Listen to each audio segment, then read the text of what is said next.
tayo sa bayan ng Pilar kung saan ay nagsagawa sila ng Basic Incident Command System Training na ginawa din sa Subic. Nakita ko doon si nag-participate si Justin De La Rosa. Si Ma'am Tino. Oo, nandun, nakita ko napaka-aktibo, nagtataas na ng kamay. No? Okay. Nakaisang iba't ibang kawani ng pamalang bayan ng Pilar sa isinagawa nilang Basic Incident Training na ginanap sa Subic Freeport nitong nakaraang August 5 to 7, 2026. Aba, tagal Ayon kay Mayor Charlie Pizarro, sa loob ng 3 araw ay mas pinalawak nila ang kalaman ng lahat ng participants sa nasinggil sa Incident Command System.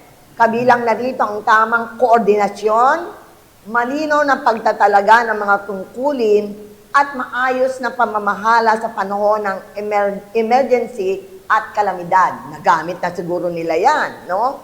Dagdag pa ni Mayor Charlie na sa pamamagitan ng ganitong pagsasanay, higit na mapapalakas nito ang kanilang kahandaan at kakayahan, no? Upang makapaghatid ng maagap, organisado at epektibong serbisyo sa kanilang mga kababayan sa bayan ng Pilar sa oras ng pangailangan o sakuna.